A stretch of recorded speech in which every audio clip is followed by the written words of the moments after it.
está chamando a atenção também, Camila, aí hoje, são os valores repassados para as prefeituras paranaenses através das chamadas emendas PIX.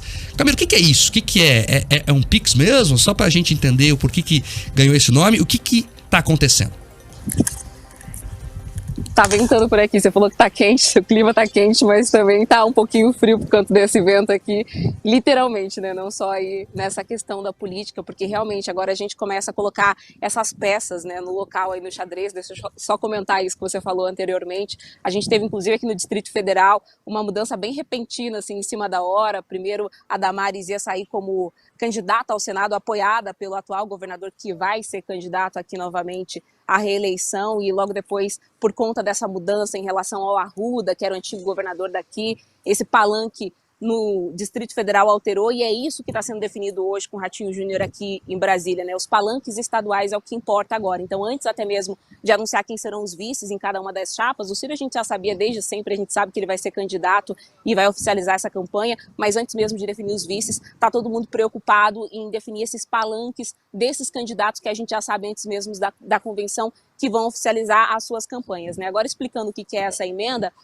é mais ou menos uma filha das emendas individuais e, digamos que, uma prima pobre da emenda de relator, que é essa emenda tão polêmica que a gente chama de orçamento secreto. Essa história toda começou lá em 2019 com a PEC, se eu não me engano, número 45, e aí depois transformou na PEC, a proposta de emenda à Constituição, número 105. Ela é de autoria, na época, da senadora, hoje deputada federal, Gleisi Hoffmann, do PT do Paraná, e na época foi relatada na Câmara dos Deputados pelo então deputado federal, o Aécio Neves. Ela propõe, então, um repasse de fundo a fundo. É como se a União fizesse uma doação para esses municípios. A partir do momento em que essa destinação é feita pelos deputados, esse dinheiro, Mark, cai diretamente na conta dos municípios.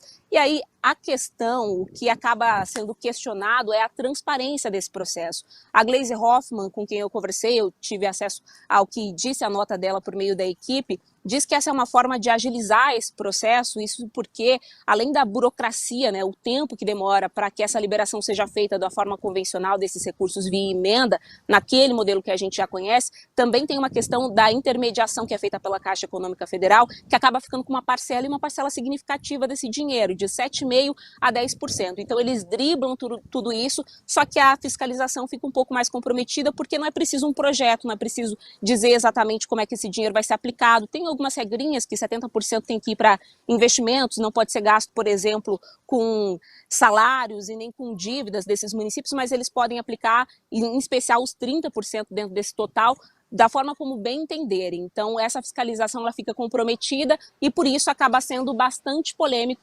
Mas, como é muito simples, é muito fácil, é basicamente um PIX, como foi apelidada, tem sido muito usado, em especial pelos parlamentares paranaenses.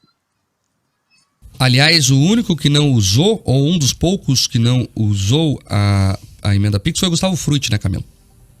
É isso, a gente tem Marcos Brasil, o Nele Prevot e também o Sandro Alex nessa lista, junto com o Gustavo Frutti, mas nesses outros 3 casos é porque eles reassumiram os mandatos depois que os suplentes já tinham feito a destinação ou definido ali como seria usado esse orçamento. Então não foi por uma livre escolha, a gente não saberia afirmar agora se fossem para que eles escolhessem, eles escolheriam usar dessa forma ou não. Gustavo Frutti é o único que se posiciona contrário, ele inclusive fala claramente que esse é um subproduto da emenda do relator, o orçamento secreto. A gente inclusive ouviu ele essa tarde e vamos colocar aqui um trechinho para que vocês possam entender a posição dele. A emenda PIX permite o repasse de recursos sem projeto prévio e sem ter a destinação definida e muito menos a área. Por exemplo, nas emendas individuais, 50% necessariamente tem que ir para a saúde. E quando é encaminhada uma emenda para o município, para o estado, tem que ser destinado o ministério e qual é a fonte e qual será o projeto que será realizado. Isso significa não ter clareza, não ter transparência e, além disso, torna-se um instrumento a mais para criar um grau de fidelidade, entre aspas, ao governo, à presidência da Câmara, o que se verifica em algumas votações. Para deixar bem claro para quem está acompanhando a gente, cada deputado tem um orçamento para emendas de, em média, 17 milhões de reais, é um pouco mais do que isso. E eles poderiam usar metade desses recursos por meio das emendas individuais, das emendas PIX, que é essa transferência direta, então, para esses municípios. A gente está falando de um pouco mais de 8 milhões de reais. Só o Gustavo Frutti, que preferiu aí, optou por não utilizar esse instrumento, então todos os outros, praticamente todos eles, os deputados paranaenses têm usado essa emenda de relator, essa emenda PIX, e em especial o Toninho, o Vandencher e também o Felipe Francischini e o Pedro Lupion usaram praticamente a totalidade do dinheiro que é possível por meio da emenda PIX para essa transferência direta, então, para os municípios.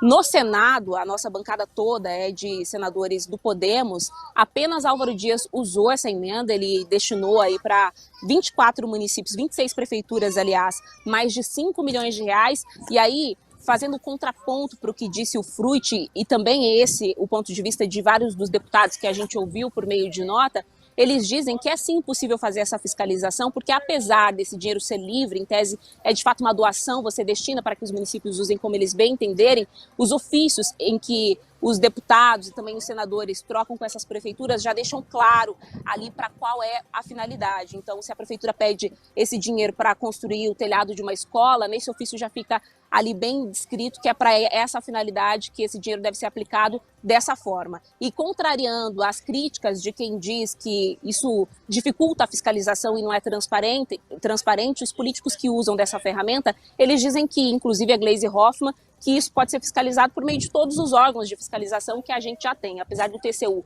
informar também por meio de nota que não há um modelo padrão para a fiscalização desse tipo de emenda, em tese, qualquer denúncia que venha aí da má aplicação desses recursos pode ser investigada pelos órgãos de fiscalização que a gente já tem. É isso, veja, essas emendas aí são uma construção brasileira meio torta se você pegar a essência da democracia, essa divisão dos poderes. Como é que funciona? São 3 poderes, não são? Então, é o legislativo, o executivo e o judiciário. O judiciário, obviamente, cuida da justiça, né? Faz justiça, promove a justiça. O legislativo aprova as leis e fiscaliza, né, consequentemente, os outros poderes, e o executivo executa. Então, quem cuida de dinheiro, de onde vai aplicar ou não, é o executivo, no molde da arte. Segundo o cara lá que desenhou esse sistema, chamado Montesquieu. Aí no Brasil, em outros países também tem isso, mas principalmente no Brasil, a gente deu um jeitinho. Olha, quem executa é o executivo, mas o deputado precisa fazer uma cortesia ali com o seu eleitor, com as suas bases, como eles gostam de falar. Então nós vamos dar um dinheiro pro deputado executar. Peraí, mas não é o executivo que executa? É, mas aqui no Brasil a gente vai deixar o deputado também executar um pedacinho do dinheiro.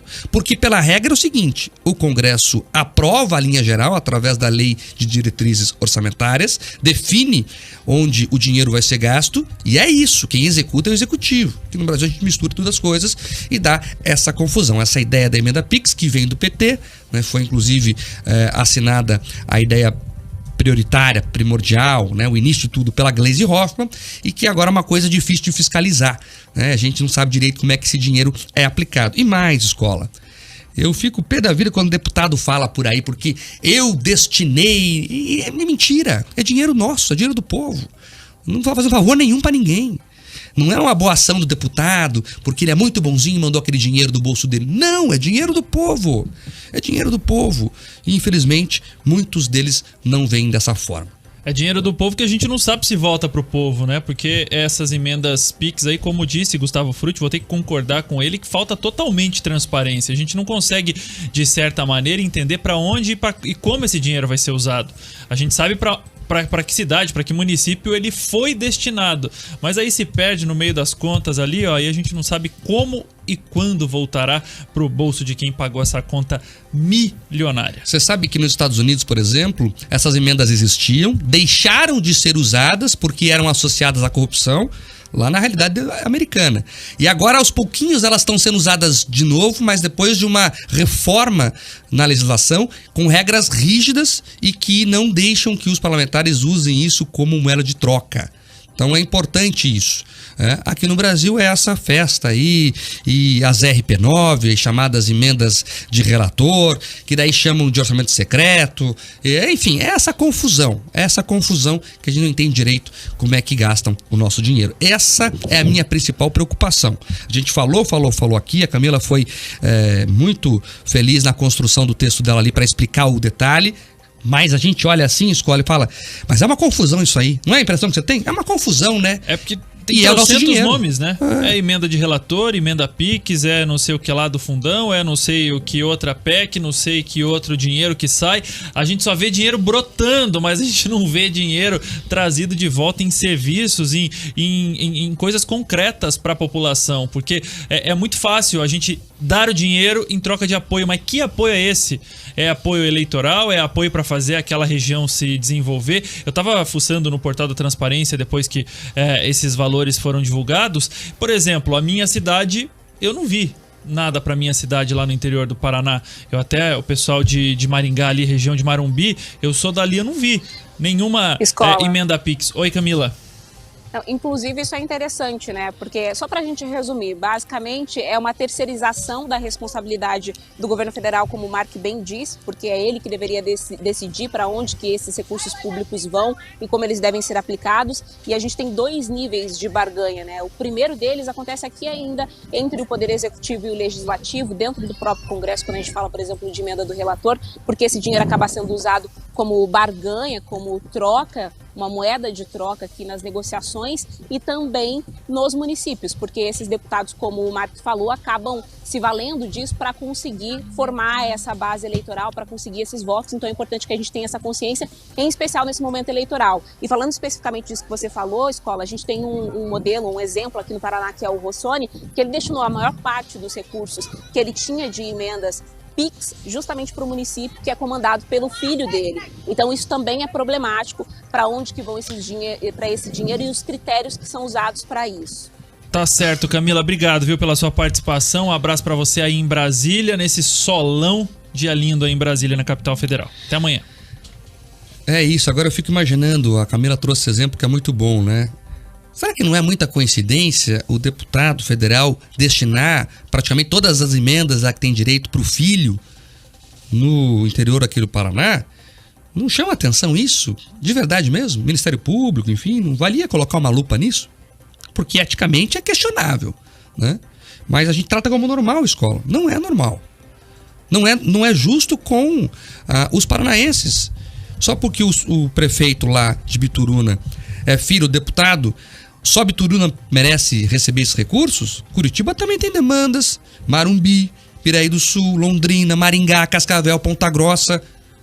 E aí? Não é injusta essa divisão? Essa é a pergunta que eu deixo no ar aqui. Não, o Brasil tem que enfrentar esse debate de maneira séria. A gente está muito acostumado a olhar a coisa lá e falar, é assim mesmo. Não pode ser assim mesmo. Você tem que escolher melhor os seus representantes, porque é eles que vão decidir isso. Tem eleição em outubro, pese isso também na hora de decidir o seu voto. 4h57. Escola, tem ouvintes antes de ir embora, hein? Olha, nós tivemos um probleminha na nossa live, mas eu agradeço a todos que estiveram com a gente, ouvindo, participando conosco no Jovem Pan Grupo RIC. Daqui a pouco, 7h20 da noite, tem RIC Notícias na TV comigo, com a Simone, e hoje tem Mark Souza por lá, hein? Nós vamos analisar o cenário e aí vai ter as definições já na escola, de o que o PSDB fez ou não fez, de como é que Brasília está tratando os assuntos aqui do Paraná. O Gomide entrando na jogada. Tá imperdível hoje o bate-papo lá no RN na TV. Daqui a pouco, às 7h20. Boa tarde pra você. Boa tarde, Mark. Boa tarde. Amanhã às 4 aqui no RN Opinião e às 7 da manhã eu tô no Jornal da Manhã Paraná, aqui na Jovem Pan News. Até lá, tchau. Você ouviu RN Opinião na Jovem Pan News. De segunda a sexta, sempre às 4 da tarde. A Jovem Pan News Curitiba te ajuda no trânsito.